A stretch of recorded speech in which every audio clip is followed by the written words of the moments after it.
came in. I welcome you all on this session of external eye and ocular surface disease. I invite our first speaker, ocular surface immune response in COVID-19 patients by studying tear cytokine expression.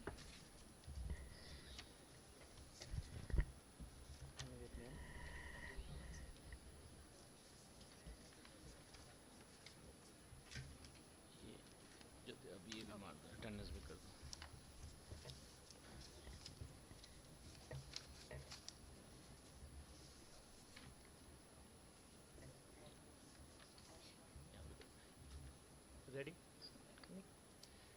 Can we have the slides ready? A very good morning.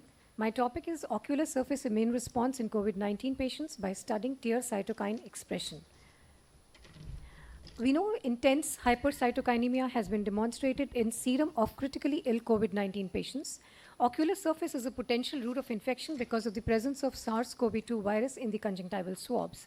But the immune response in tears has not been explored well in COVID-19. Can I request you people to keep quiet? Since tears can be obtained easily, repeatedly, and in a non-invasive manner, it makes sense to use them as alternative specimens to explore for biomarkers.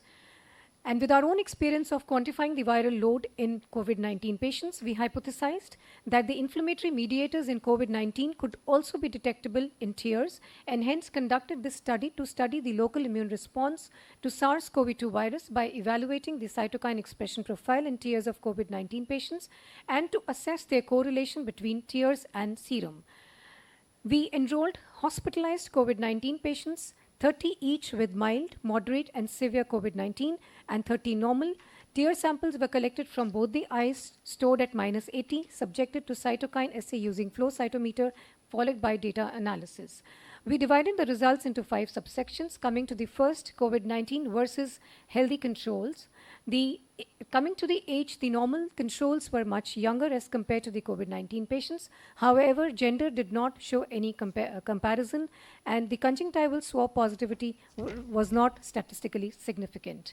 In serum, IL-2, IL-6, and TNF-alpha were significantly higher, and IL-4 and IL-17 significantly lower. Coming to tears, TNF-alpha was significantly higher, and IL-4 was significantly lower. When we compared both serum and tears, IL-6 was significantly higher along with TNF-alpha, and IL-4 was significantly lower in both serum and tears along with IL-17A. We found a parallel expression of a raised TNF-alpha and low IL-4 in both serum and tears, which was statistically significant. IL-6 was the most abundant cytokine, followed by IL-10 in tears of COVID-19 patients. Coming to the severity of disease, in severe group as compared to mild and moderate, serum IL-6 was higher, and also tears IL-6 was higher in severe group. Coming to the conjunctival swab positivity versus negativity, we did not find any pattern of cytokine expression. Duration of illness, we found that in serum that was collected in week 1, IL-2 was significantly high and IL-4 significantly low. And in tears collected in week 1, IL-17 was significantly high as compared to the samples that were collected in weeks 2 and 3. Coming to the correlation between serum and tears, there was a weak correlation among IL-2, TNF-alpha, and interferon gamma, and no correlation with the other cytokines. Coming to discussion, we found a high TNF-alpha and low IL-4 in both tears and serum. In severe disease, IL-6 was high not only in tears but also in serum. In early disease, that is in week 1, high IL-17A was found in tears, and high IL-2 and IL-4 was found in serum. This is the comparison of our study with previous only 4 studies which have been conducted on tears in COVID-19 patients from Spain, Poland, and Netherlands in 2020, 21, and 22. So the strength of our study is that ours is the first study of its own kind, not only from India, but also from Asia. It is the second study to compare the tear cytokines with serum. The samples have been collected across all severity of disease and duration of illness. We have few limitations of it being a cross-sectional study, studying limited number of cytokines, and COVID-19 may be a thing of the past, but is pandemic really over? If you look at the WHO websites, we have constant updates of new emerging infections fortnightly and even weekly, and not to forget the human metapneumovirus outbreak that was reported in Northern Hemisphere in the month of January this year. So there is a persistent risk by the emerging diseases, and the ophthalmologist may play a bigger role, be better prepared for testing biomarkers for disease outcome, because tears can be used as potential specimens in other immunologically driven systemic diseases.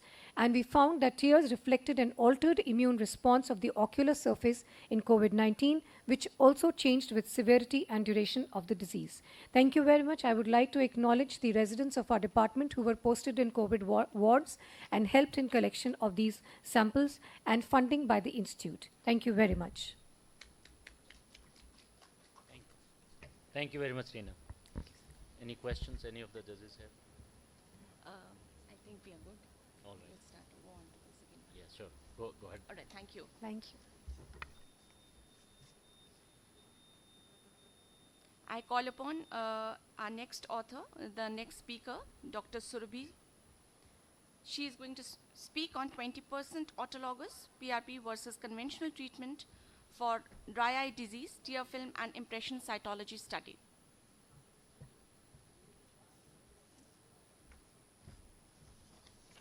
Good morning, everyone. I am Dr. Shubhi Sachan, and my topic is 20% autologous PRP versus conventional treatment for dry eye disease, tear film and impression cytology study. Dry eye is a multifactorial disease of the ocular surface characterized by a loss of homeostasis of the tear film and accompanied by ocular symptoms in which tear film instability and hyperosmolarity, ocular surface inflammation, and damage and neurosensory abnormalities have etiological roles. Patients with moderate to severe dry eye disease, approximately greater than 30% of all dry eye disease patients, are initially advised lifestyle modification and treated with artificial tears. Biological tear substitutes derived from blood products have demonstrated good efficacy in reducing dry eye symptoms. Autologous platelet-rich plasma is a homologous homoderivative in which platelet concentration is on higher side. It helps in the proliferation, migration, and differentiation of corneal epithelial cells. The platelet-rich plasma get adhered to the damaged tissue, which releases cytokines and growth factors to improve healing. The aim of this study is to compare efficacy of platelet-rich plasma with conventional treatment in patients with moderate to severe dry eye disease at a tertiary care hospital. Objective is to find a treatment modality which is better in alleviating symptoms and signs, to find treatment modality with less side effects, to compare impression cytology in both the groups. It is a prospective interventional comparative study. Patients between 18 to 70 years of age with OSDI scores greater than 23 were taken, willing to comply with the 12-week study protocol and provide informed consent, being able to stop current dry eye treatment for 48 hours before starting trial intervention, and patient willing to for follow-up visit. Exclusion criteria was patients less than 18 years and greater than 70 years of age, uncontrolled systemic diseases, active infection or advanced cancer, pregnant or nursing women, have not recently used the following medications like anticoagulants or antiplatelets, have not used topical undiluted blood products within 3 months, have not gone through surgical interventions, ocular surgery within 6 months, do not have active ocular infection inflammation, have no contraindication for blood donation. This is a method by which we prepared platelet-rich plasma.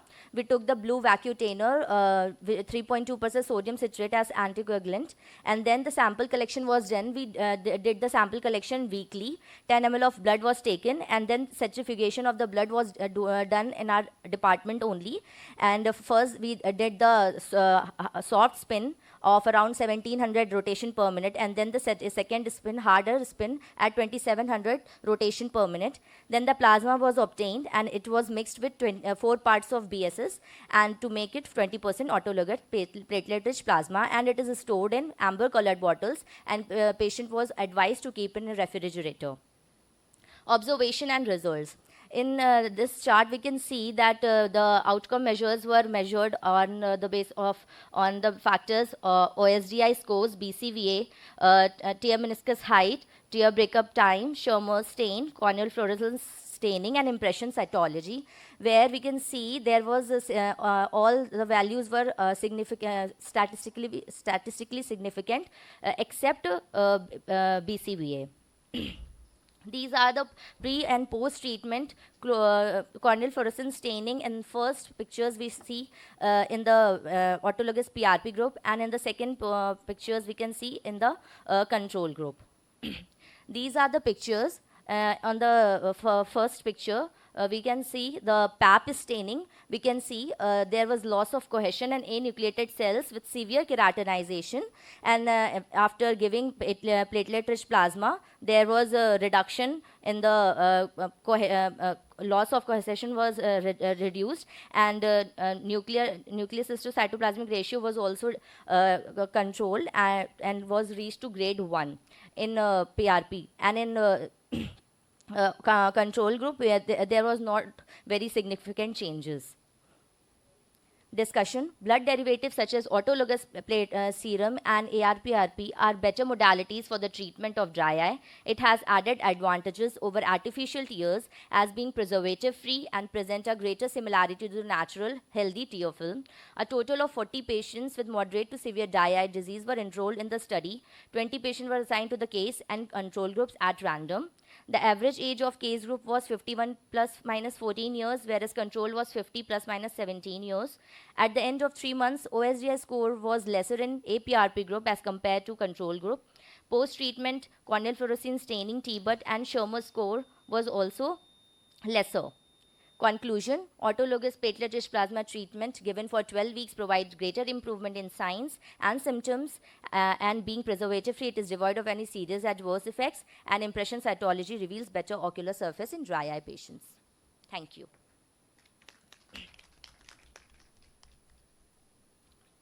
Thank you.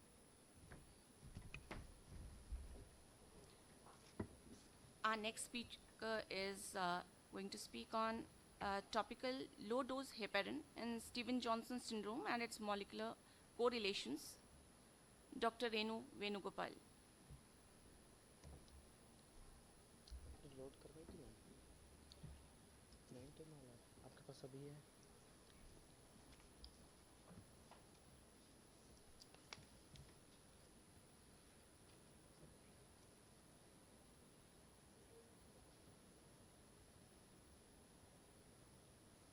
क्या कुछ issue है? Load नहीं है उनका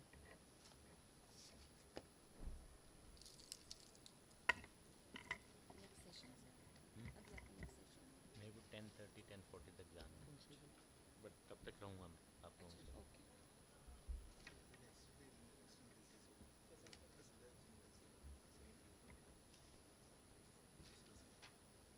He will present here.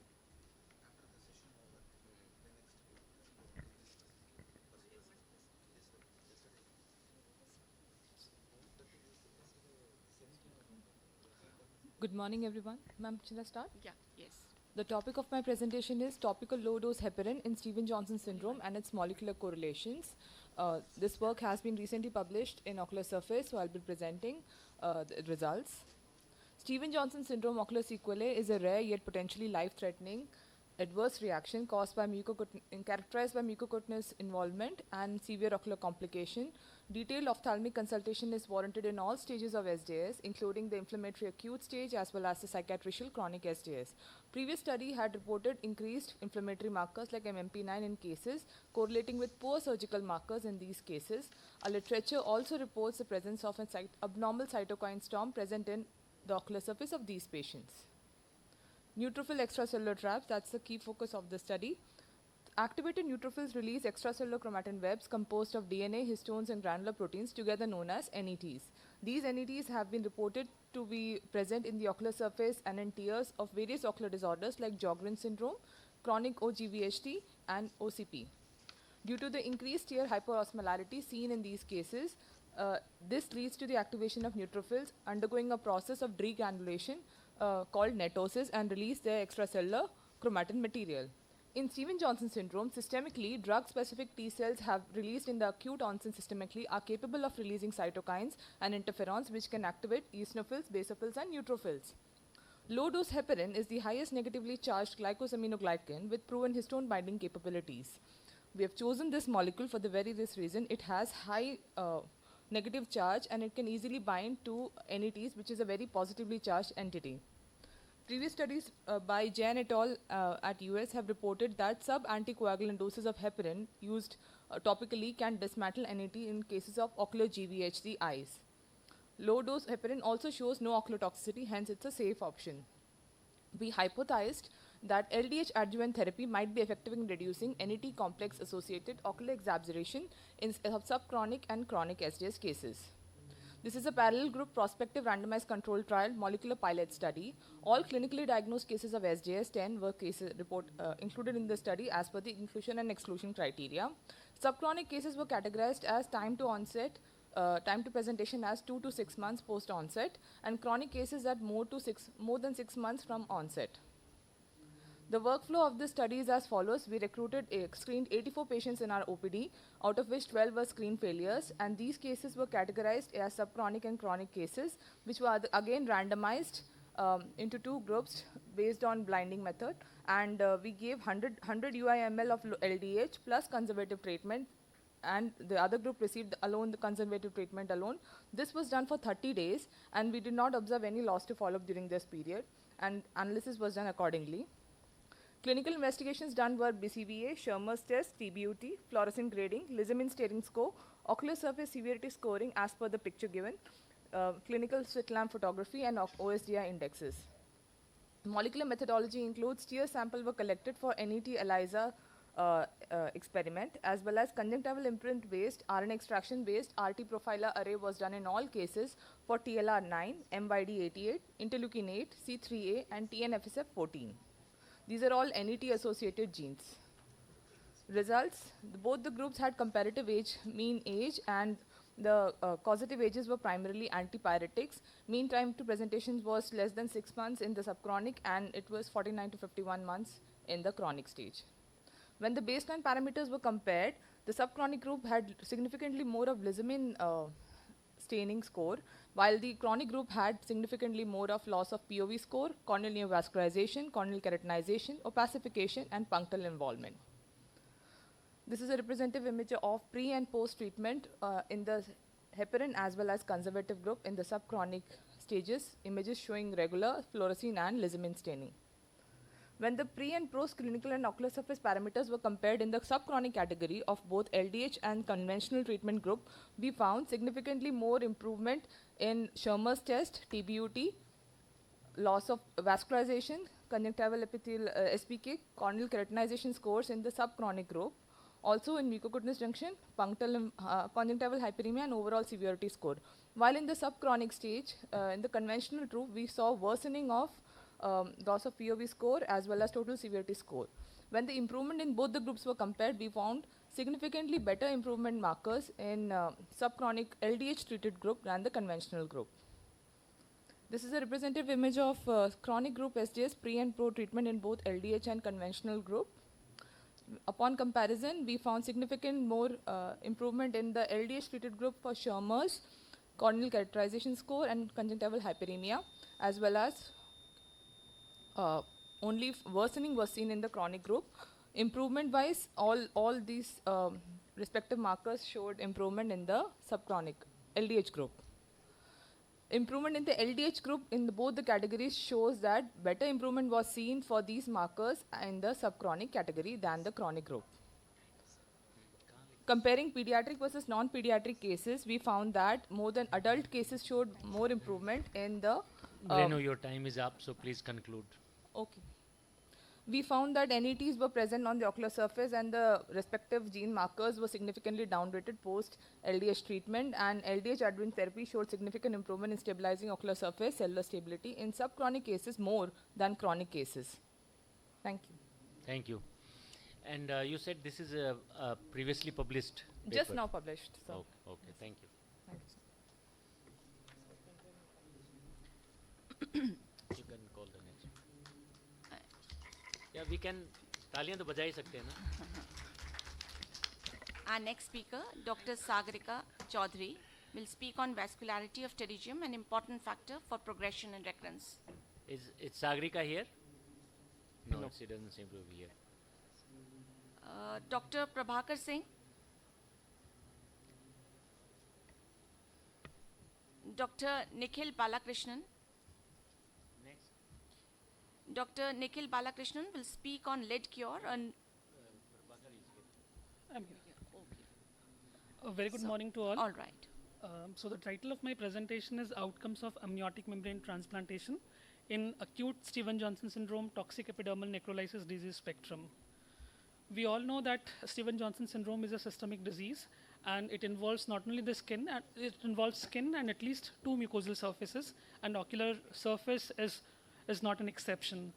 So this is a schematic diagram where we can see what exactly happens to the ocular surface, wherein there is total desquamation of the epithelial cells. Depends on the severity of the disease.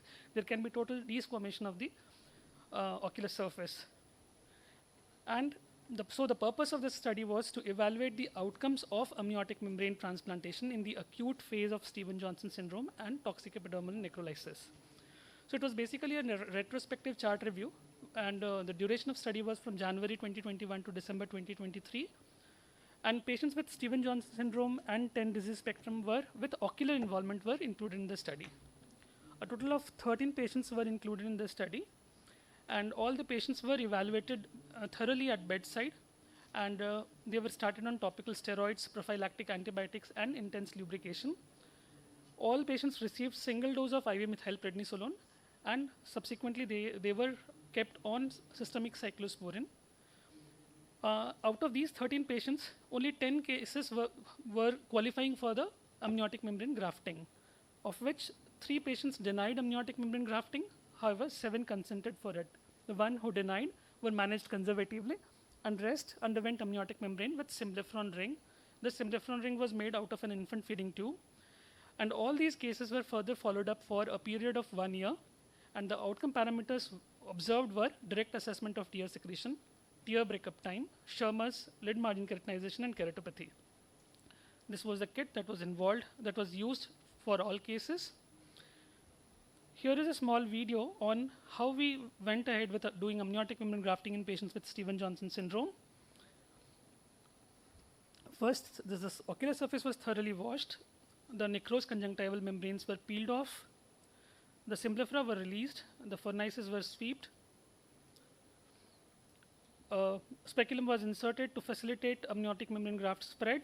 The amniotic membrane in place was first then anchored using this symblepharon ring, which was made out of an infant feeding tube. And subsequently, the rest of the redundant amniotic membrane was reflected onto the lid margin. So in our case, we noted that 3 cases which refused to undergo amniotic membrane grafting. Almost all patients by the end of 1 year had developed lid margin keratinization, and subsequently they required oral mucous membrane grafting. However, the 7 cases who underwent amniotic membrane grafting, 6 cases had no lid margin keratinization. They also had at least 3 patent lacrimal ductules, which we assessed on doing direct assessment of tear secretion. One case which underwent amniotic membrane grafting, however, still developed lid margin keratinization and had just 1 patent lacrimal ductule. There was peripheral superficial vascularization in the cornea, and there was severe dry eye in 1 case which underwent amniotic membrane grafting. One important point that we noticed was that almost all cases who even underwent amniotic membrane grafting had DATs showed that at least 3 ductules were patent, 3 lacrimal ductules were patent. However, there was some lag of around 2 to 3 seconds in tear secretion. So at the end of 1 year, the patients who underwent amniotic membrane grafting had a clear cornea. There was conjunctival scarring with meibomian gland atrophy. However, there was no significant lid margin keratinization. On direct assessment of tear secretion, we noted that these serial photographs shows how active tear secretion was happening even at the end of 1 year. So the purpose of doing this, though even the literature is flooded with so many publications where they said that lid margin to lid margin amniotic membrane grafting really helps in patients in acute Stevens-Johnson syndrome, specifically in patients who had acute ocular manifestations. In this study, we used a symblepharon ring, which was made out of an infant feeding tube.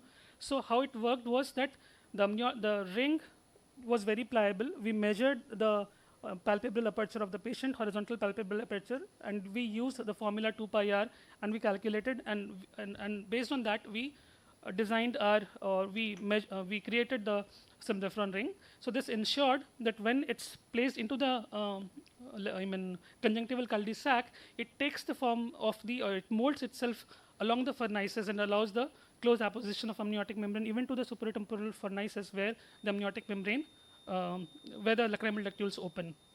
So with this, I would like to conclude that early intervention is in the form of amniotic membrane grafting, prevents long-term sequelae, and contributes in decreasing the morbidity. Thank you. Thank you, and very nice study. Thank you so much, sir. Thank you very much. You can go to next slide. Lid Cure, a novel microexfoliator to treat blepharitis. Dr. Nikhil Balakrishnan will speak on this paper.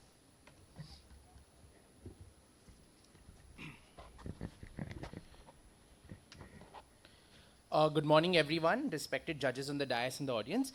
Today, I'm going to present my novel study, which is called as Lid Cure. It's a novel microexfoliator to treat blepharitis. I have no financial interest in this study. So as we all know, blepharitis has symptoms like excessive tearing, redness, flaky skin around the eyes, crusty debris along the lashes, and blocked meibomian glands. Almost 35% of patients today have some of these eyelid symptoms. Anterior blepharitis is when you see these scales on the margins of the eyelashes, and posterior blepharitis is in the form of meibomian gland disease.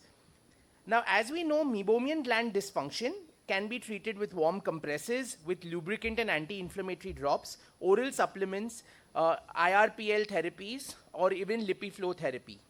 But conventional anterior blepharitis is treated only to treat antibiotics to treat the infections, steroids to treat the inflammation, and other medications to treat the underlying causes.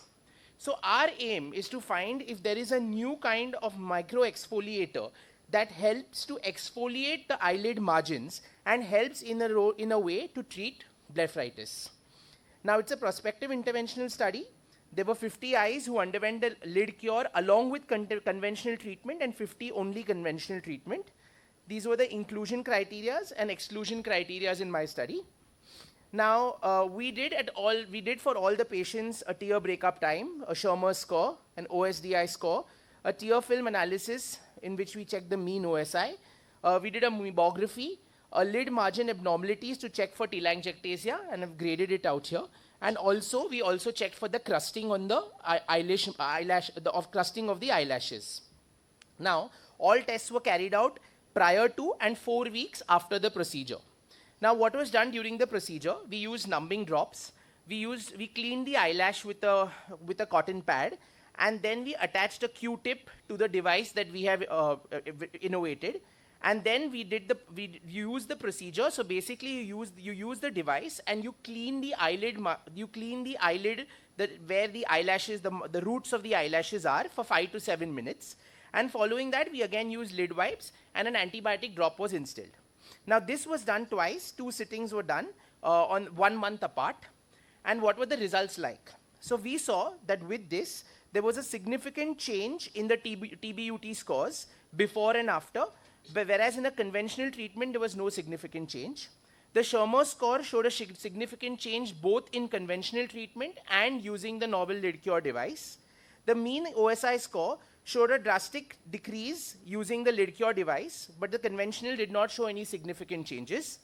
The OSDI scores, the patient themselves reported that they were much more comfortable after using the lid cure device as compared to conventional, where there was no significant change. In case of meibography, which is basically posterior blepharitis, in these cases, there was no significant change using either the lid cure device or in a conventional treatment.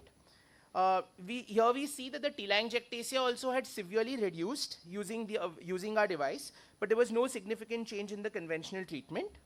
Same with the eyelash crusting. Here we can see a marked drop in the crusting of on the eyelashes using the lid cure device, whereas the conventional treatment did not show any significant change again. So to conclude, this lid cure, which is a microexfoliator, helps to increase the TBUT, helps to increase the Schirmer score, causes no change in the meibomian gland dropouts, causes a decrease in the mean OSI, causes a decrease in the OSDI score, it reduces telangiectasia, and also it reduces the eyelash scruff. So this lid cure device helps to efficaciously treat anterior blepharitis. This study adds that it helps to remove the accumulated bacterial biofilm from the lid margin and remove the scruff from the lid margin too, and helps improve the ocular surface overall. Now, how do we translate science to the clinics? We can use the LidCure microexfoliator not only for patients to treat anterior blepharitis, but prior to cataract and refractive surgeries too, where we can improve the ocular surface health before the patient undergoes these procedures. Thank you. Very nice. Thank you. So I have also, if you have permission, I can even show you I've got the version of the device also, if time permits. No. Thank Doctor, you. have you included the Demodex, looking for Demodex in these cases? Yes, ma'am. So we, in our inclusion criteria, we've even included patients of those. In those cases, though, what happens is it definitely helps, but you have to use special wipes which have tea tree oil, which help to loosen out the Demodex in those cases. So this will remove the bacterial biofilm, that means the scruff which is there on that. But sometimes these Demodex are so firmly adhered to the eyelashes that you need those specific wipes which have tea tree oil, which help to loosen out the Demodex in those cases.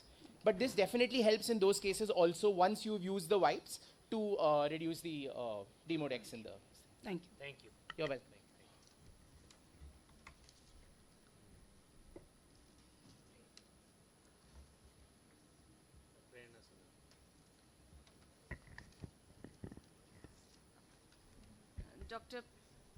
Dr. Very nice. Prema Sinha will speak on meibography-guided electroepilation for congenital dystichiasis, a novel surgical technique. Thank you, ma'am. Hello, everyone. I shall be taking you through a novel surgical technique which we use in congenital dystichiasis cases. So dystichiasis, as we know, is extra row of lashes arising from meibomian gland orifices. The depth of these lashes is still unknown, and it varies from 4 to 4.5, which has been proven in one study, basically, by Wolflate. And the treatment, as per the treatment is concerned, here you can see electroepilation, which is needle-guided using radio frequency. But this is a blind procedure, and hence recurrence rates are high. Other treatment modalities are lid split with or without tarsoconjunctival graft and cryotherapy in lid split lamellae. So we aimed to describe a novel surgical technique using meibography to guide the electroepilation in cases of congenital dystichiasis. We prospectively recruited patients presenting to our tertiary care center over a period of 1 year, and we included 6 patients. All these patients, after a thorough history taking, underwent slit lamp examination and photographic documentation of the eyelid margin to count the dystichiatic lashes and meibography. So all 4 eyelids underwent meibography on eversion. And as you can see here, we can see the roots of these dystichiatic lashes. And for the evaluation of the depth of these lashes, we used ImageJ software, wherein we used the distance between 2 adjacent lash follicles as a scale to measure the depth.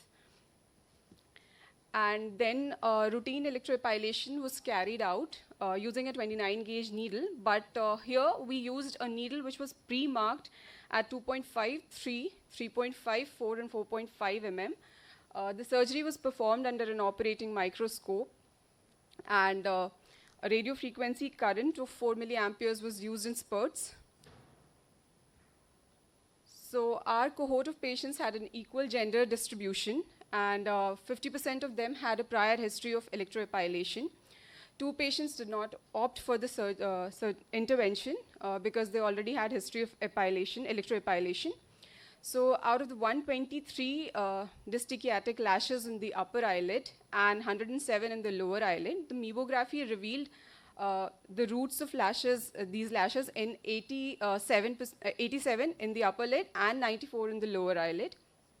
And the average depth of this dystichiatic lashes in these patients was 2.9 plus minus 1.1 mm.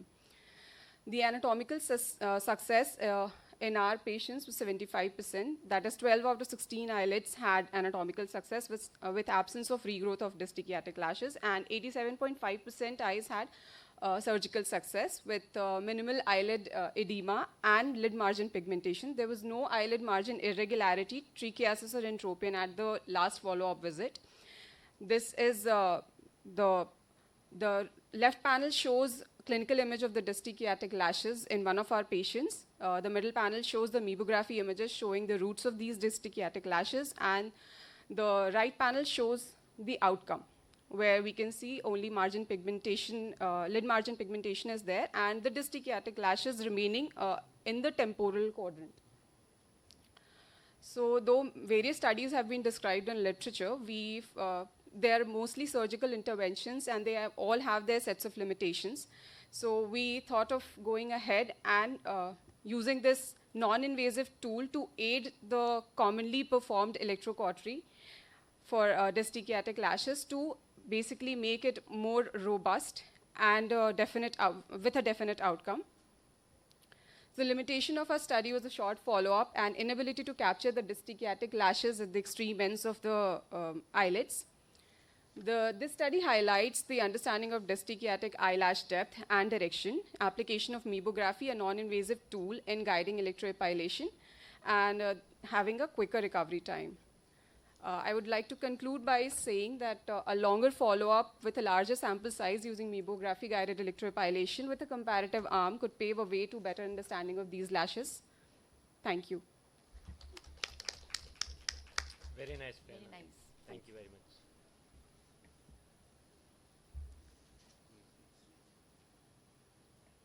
Next.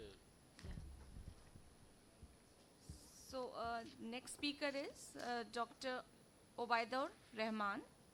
Will speak on auricular cartilage grafting for entropion correction in cicatricial ocular surface pathologies.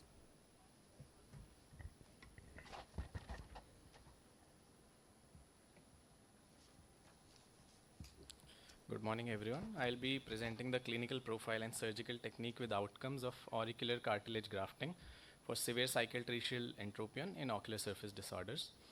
So chronic surface disorders, as we all know, lead to a host of different surface and eyelid abnormalities. And the posterior eyelid margin plays a very important role in maintaining the overall health of the ocular surface. But severe cicatrizing processes lead to posterior lamellar shortening and loss of tarsal integrity, which is a very severe complication in ocular surface pathologies. And chronic sequelae of ocular surface and eyelid may be seen in up to 90% in SJS patients. So there are already established procedures like eyelid margin MMG, which is quite popular, but it still gets negated when cicatricial entropion occurs because even after putting the eyelid MMG, there is constant rubbing of the ocular surface and irritation of the ocular surface. Further, any future surgery on the ocular surface, such as a cataract or a keratoplasty, will definitely require a stable surface. Single-stage entropion correction with mucous membrane graft is already described in literature, but when there is severe posterior lamellar shortening and loss of tarsal integrity, even such conventional procedures are not very helpful. So through this study, we want to describe the clinical profile, technique, and outcomes in severe cicatricial entropion with auricular cartilage graft as a corrective measure. So a retrospective EMR analysis was done to collect data where the primary outcome was restoration of eyelid position, and the secondary outcome was the ocular surface staining score. This is the surgical technique which I am showing you. So this is the eyelid everted, and this is excision of the margin keratinization. After the margin keratinization is excised, there is a full thickness tarsotomy creation, and a defect is created until entropion gets corrected. This defect is measured, and now the posterior auricular surface is infiltrated. The skin and subcutaneous tissue is dissected to reach the auricular cartilage surface, and according to the dimensions of the defect, this cartilage graft is harvested. The surface is closed. This cartilage graft is now secured at the defect site with 6 vicryl absorbable sutures, as seen in this video. And finally, the eyelid margin is covered with the thin strip of mucous membrane, which is secured in place. At the end of the surgery, a bandage contact lens is placed. So in severe cicatricial entropion, when there is rubbing of the ocular surface and irritation, when we harvest this graft, and this graft is placed in position, it leads to lengthening of the posterior lamella, correction of the cicatricial entropion, and in turn it leads to the improvement of the ocular surface. So we enrolled 16 eyelids of 15 patients with no sex predilection, and we saw that the lower eyelid was involved more as it is less robust than the upper eyelid. SJS was the most common pathology, and simultaneous MMG was done in 5 eyelids. A mean follow-up of 16 months was carried out. So we achieved the primary outcome in 15 eyelids, that is 93% patients, and the secondary outcome, that was grading of the ocular surface improvement, was achieved in 10 eyelids. 81 patients improved subjective improvement in watering and photophobia after the procedure. 5 eyelids, after correction of 5 eyelids, patients could undergo successful cataract or keratoplasty surgeries and are doing well on follow-up. So this is one of our patients who underwent bilateral procedures, and as you can see, the symptoms of photophobia and ocular surface irritation have improved. The ocular surface appears much improved here. In one patient, there was inadequate correction, which received further everting sutures, and cosmetic blemish, which can be seen, was present in 2 eyelids, but we saw no recurrence or mucosal ischemia or any corneal epitheliopathy in our study. So chronic cicatricial eyelid changes worsen the ocular surface, and when the cartilage graft is compared to various other available grafts, we see that it is easy to harvest. Its rigidity matches the tarsal plate. There is less donor side morbidity. However, there is one drawback, that it does not have a mucosal cover. So these are the various advantages of this graft, but the good thing is that epithelialization of the cartilage graft occurs within 2 to 4 weeks. And in our study also, we saw no patients of corneal epitheliopathy. So to conclude, auricular cartilage is a viable option in severe cicatricial entropion when the tarsal plate has lost its rigidity. It corrects the deformity as well as improves the ocular surface. And in the long term, we have seen satisfactory functional and cosmetic outcomes. Thank you. Thank you, बहुत बढ़िया.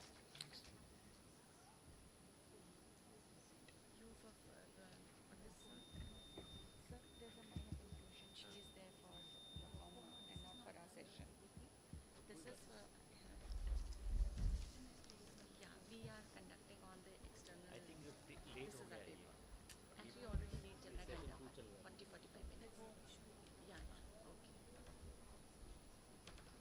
फिर अब हम दो ही हो गए.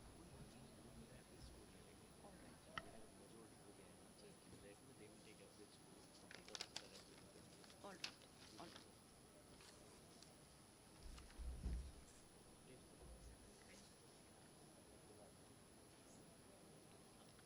Dr. Vidhi Anklesaria.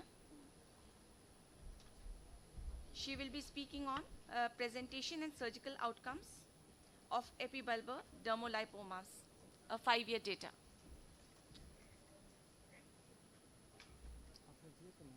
कहाँ दिया था? यहाँ पर?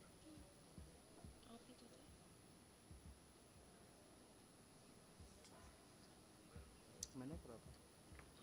अभी है आपके पास? अभी है USB में दे दो. कुछ था नेम कोई नहीं, आप इसमें दो.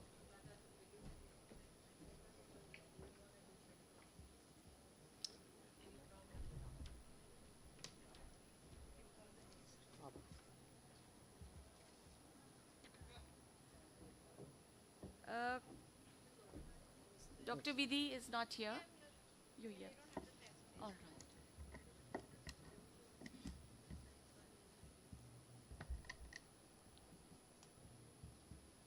Also, you can check your presentation whether it is there, even if you have uploaded already. I would want to reconfirm, is Dr. Sagarika Chaudhary here now?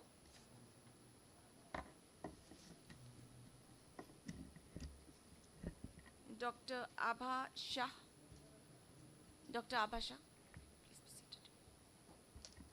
Ma'am doctor Abha को करवा दो. Okay. So I call upon Dr. Abha Shah to speak on the impact of lead hygiene on ocular surface inflammatory biomarkers.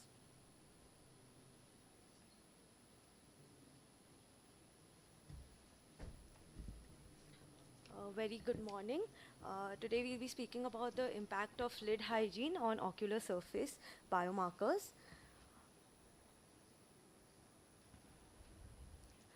So as we already know, the ocular microbiome has a uh, very big effect on the ocular inflammation, which in turn leads to release of cytokine and MMP activation, leading to damage to the ocular surface and becoming a vicious cycle. It increases the biomarkers, causing more inflamed ocular surface. So routinely we treat ocular inflammation with drops like cyclosporin and sodium hyaluronate and trehalose combination. And there are also procedural therapies available now that we use. But are we targeting the root cause? Are we missing something which is very basic but very important? That led us to thinking of the role of lid hygienes in ocular surface inflammation. There has already been a lot of published data on the effect of eyelid hygiene, which causes reduced inflammation, stabilizes tear film, and causes the meibomian gland to be healthy, which led us to our research question, which is that do lid hygiene have an impact on ocular surface immunology? So we did a prospective randomized case control study where we included 25 healthy subjects. This mainly included our hospital staff and our colleagues, where we cleaned the right eye with the lid wipes and left eye we used as control. The study was standardized by using the wipes in the hospital at the same time twice a day by the same person. And keratography, NEBUT, and tears were collected before using the lid wipes at the 1 week and 4 week mark. The study lasted for 1 month. The lid wipes that we used composed of tea tree oil and castor oil, which facilitates the lipid layer thickness, and it also contained coconut oil, which has anti-inflammatory properties. This is a short video of how we use the lid wipes. We basically cleaned the upper eyelid margin twice, followed by the lower eyelid margin twice. This was done for the right eye of each participant, and the left eye served as control. What we found is that in 4 weeks, the lipid layer analysis of the eye with the lid wipes had improved. The same with NEBUT. We found that there was significant improvement in the NEBUT with the eye that we used lid wipes. So we went back and we assessed the tears of all of these patients, all of these participants, using the BioM Pathfinder kit, where we collected the tears in Eppendorf tubes and we stored it in -80°C. We used our BioM Pathfinder kit, which basically detects the tear-soluble inflammatory markers with fluorescent-based microfluidic device, and in just 90 minutes, it gives us the report for 8 inflammatory biomarkers. This is a quick overview of what each inflammatory biomarker stands for. What we found is at the end of 4 weeks, there was significant improvement in almost all the inflammatory biomarkers, and especially MMP9, IL-6, TNF-alpha, and IL-17, which led us to thinking if we can include lid hygiene in our day-to-day pre-operative workup. And this is a study that is in progress. So we all know that the normal wound healing, there is a rise after the insult, and the keratocytes are made into myofibroblasts, which eventually undergo apoptosis and cause the healing and the wound remodeling. But in an inflamed eye, these myofibroblasts are converted to fibroblasts, which lead to undesired outcomes like corneal scarring, poor nerve regeneration, irregular epithelium healing. So we've now routinely started using these lid wipes as an adjuvant therapy for our various pre-operative workup, especially in patients undergoing PRK, trans-PRK procedure in keratoconus patient. Concluding, lid hygiene could be made an integral part of the pre- and post-operative regimen for all ocular surfaces as an adjuvant for the conventional therapies. Thank you. Thank you. But these patients, the people who participated here are all healthy volunteers, Yes. is it? They are not in the pre and post No, operative. we started with the healthy volunteers since we saw the improvement in the inflammatory biomarkers as well as In the healthy volunteers also you saw inflammatory biomarkers increased yes, to so normal. yes, we saw an improvement from the baseline that was recorded. There was an improvement, so we started doing further studies where we started using this on inflamed eyes like keratoconus patients. And we up till now we are seeing improvement and reduction in the post-operative haze for keratoconus patient especially. All right, thank you. Thank you.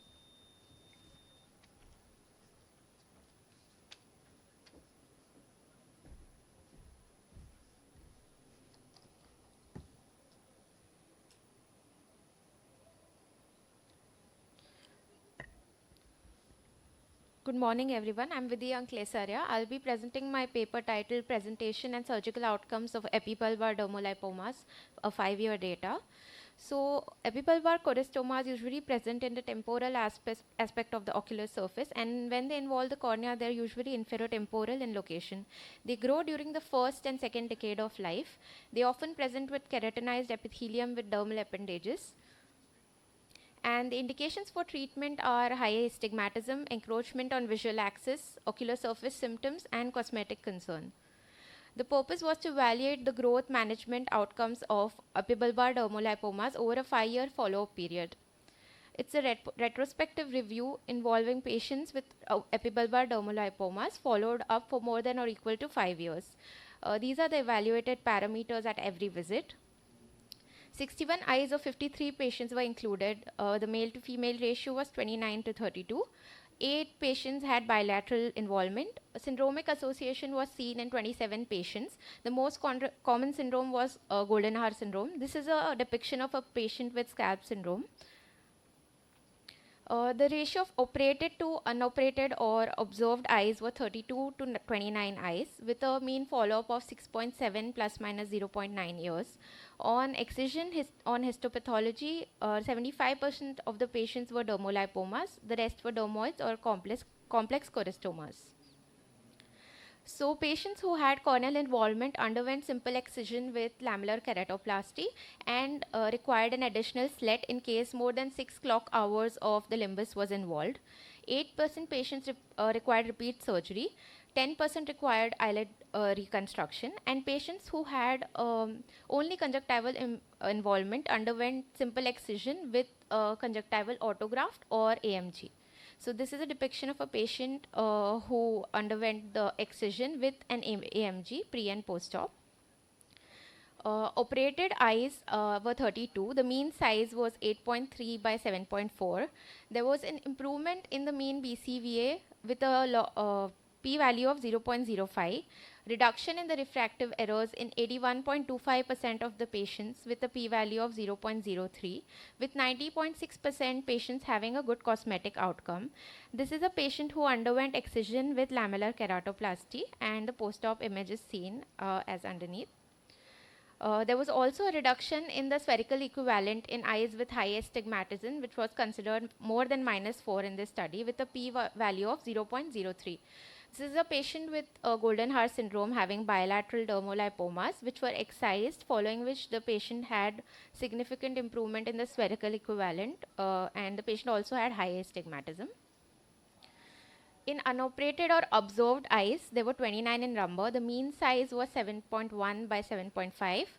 The BCVA improved by 2.1 with a p-value of 0.05. And in 13 eyes, the patients had amblyopia and they required occlusion therapy. They also had improvement in vision with a p-value of 0.04. The refractive error increased between the first and final follow-up in 45% of the eyes, but it was not significant. There was no change in lesion size in 79% of patients and thus opted for conservative management. But the patients, this is an image showing progressive follow-ups of conjunctival dermolipoma and a limbal corneal involving lesion over 6 years in the first patient and over 5 years in the second one. So in patients who had an increase in size, the mean increase over 10.6 years was 0.4 by 0.4. This is a patient who had increase in size of the lesion over a 6-year time period. To conclude, management of epibulbar dermolipomas involves observation when the patient is not symptomatic and does not want an excision, does not have amblyopia or high astigmatism. Surgical excision with appropriate grafting techniques like conjunctival autograft or an AMG in subconjunctival dermolipomas, and a lamellar keratoplasty when there is corneal involvement, along with SLET when there is limbal involvement more than 6 clock hours. And occlusion therapy for amblyopia management is required in patients with conservative management as well as patients post-surgery. They often have associated myopic astigmatism that reduces post-surgery and requires serial follow-ups. Thank you. All right, thank you. Thank you. There is one more. Professor Pankaj Chaudhary will speak on tear ferning test, inexpensive, valuable tool in MGT. Good morning. Tear ferning test, inexpensive, valuable tool in MGD. Hello? It's not changing. Slides not changing. So MGD is characterized by a chronic diffuse abnormality of the meibomian gland, terminal duct obstruction, and qualitative or quantitative changes in the glandular secretion. It may result in the alteration of tear film also. It is a most under-recognized, under-appreciated and under-treated disease, so common as to be taken as a normal in many clinical practices. The diagnosis and quantification of MGD require assessment of the symptoms, altered meibomian secretion, changes in the lid morphology and the meibomian dropout. That requires lot of very expensive equipments. So MGD is one of the most common disorder which is recognized as a major cause of dry eye. Clinical signs and symptoms of dry eye are poorly correlated, makes its management difficult. So the tear film irregularities can lead to inaccurate preoperative K readings and mistaken IOL powers. Visual results of the refractive surgery is largely dependent on this. Undertreated MGD can put cataract patients at a higher risk. So what is important is to evaluate the role of this tear ferning test in MGD. It was a prospective observational study done in the RIVA at 80 patients of 20 to 25 years of the age, having willing to sign the consent and having MGD, excluded any ocular surgery, corneal pathologies, lid abnormality and those not willing to sign. All the cases differ from the aqueous deficiency dry eye. Two conditions share the medical clinical feature. All the symptom present of the MGD, grading done according to the classification, and what is done is unstimulated tear were collected from the lower meniscus of the subjects using a capillary tube, and sample was then dropped onto the slide and observed using a light microscope 40x magnification, and Ronaldo's tear ferning classification was used to categorize. So the pattern where type 1, 2, 3 and 4 were noted. Maximum number of the patients were female, and MGD grading maximum was in grade 2, and the number of patients maximum were in grade 2. MGD ferning pattern seen is maximum number in grade 2, and Schirmer average was 13.4. So the learning to use a standardized grading system of MGD will allow to organize an approach to the therapy rather than a random grab bag approach prescribed by the many practitioners. Poor correlation between the clinical signs and the reported symptoms make it difficult for the clinical to apply the scientific basis on this clinical management. The problem is compounded by the difficulty in evaluating the tear film due to its transparency, small volume and the complex composition. The presence of biopolymers is essential, but this did not specifically by the mucus as previously thought factor responsible for tear ferning. MGD is more common in a woman than its incidence increases with the age. Rest of the people also have seen the tear ferning pattern to evaluate the quality of the tear. The tear ferning pattern has been investigated for overnight variation, postmenopausal woman, after pterygium and contact lenses wear. So the practical insight into a tear film composition would be a very useful in diagnosis and treatment, but detailed analysis is restricted to expensive and laboratory based systems. No single test for tear function can give a definitive diagnosis. as the pattern of furning depends on the composition of the tear. Furning test examine the tear stability without involving any foreign substance in the eye, which overcome the limitation of the other tests and helps in quality analysis of the tear film at a gross biochemical level. There is a pressing need of a simple test. The tear furning test has a potential to be applied in the clinical setting to investigate the tear film in a very simple way. Care should be taken not to elicit a reflex tearing as a limitation. Light microscope is often available but can be used rather than 40 lakhs rupees instrument. Test affected by the extreme conditions of the temperature and humidity. Thank you. Thank you. Thank you.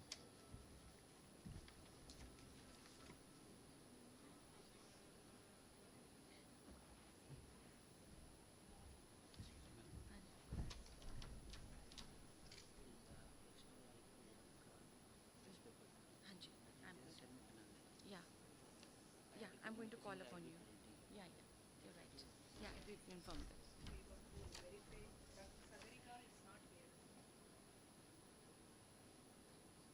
The last speaker left is Dr. Sagarika Chaudhary. No? Absent? Yeah. So, now I call upon Dr. Praful Kumar Maharana to speak on corneal concentration and MIC of antifungals in non-healing fungal keratitis. Thank you. Good morning, respected judges and the delegates present here. So I'll be presenting my free paper on corneal concentration and MIC of antifungals in non-healing fungal keratitis. So what is the rationale of this study? Actually, fungal keratitis is one of the cause of corneal blindness. We all know that. And we all know that the prognosis is poor compared to bacterial keratitis.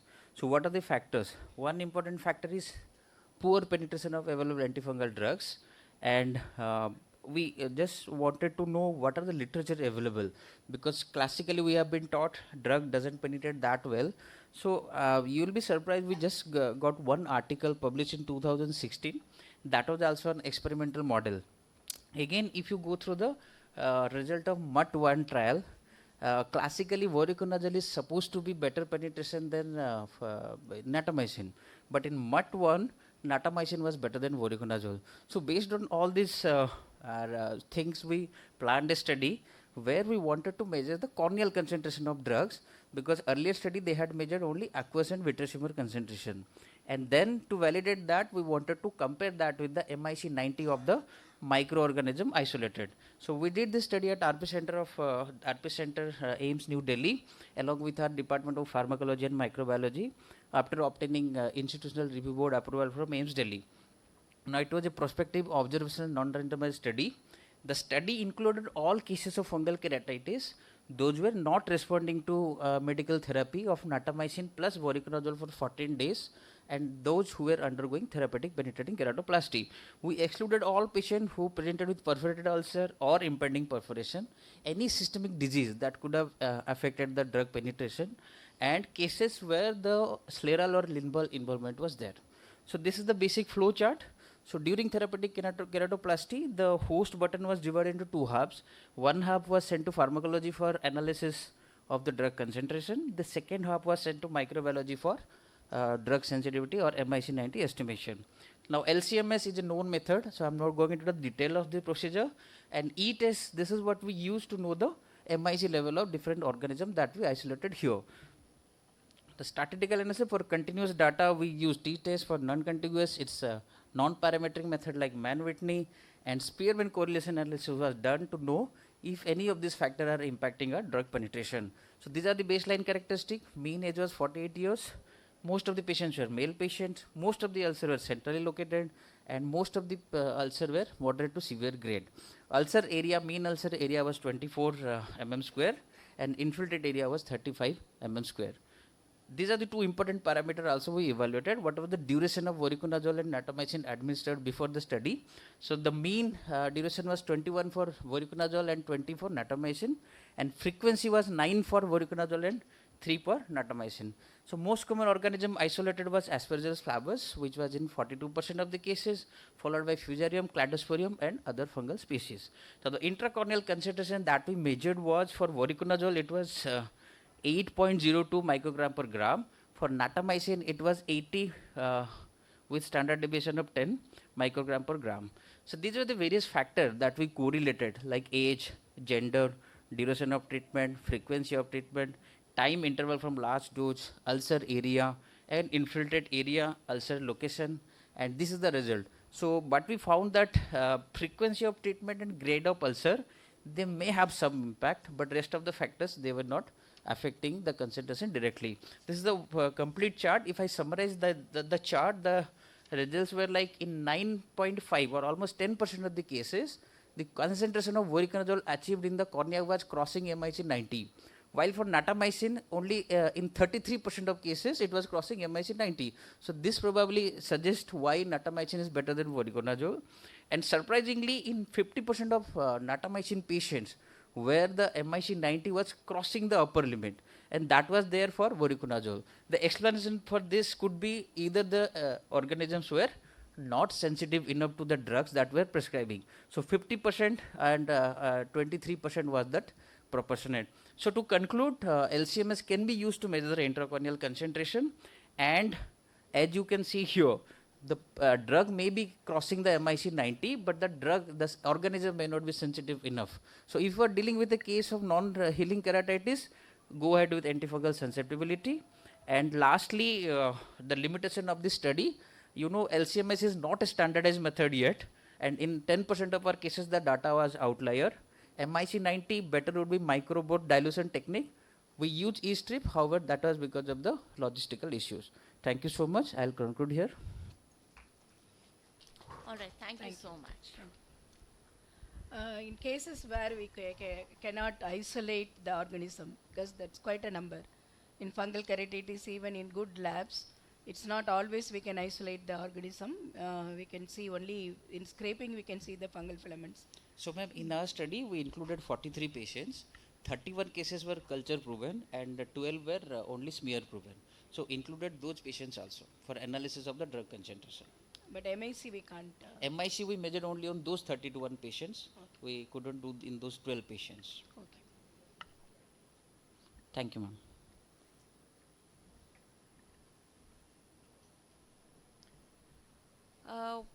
With this, we conclude the session. I will please call upon the speakers for a group photograph, please.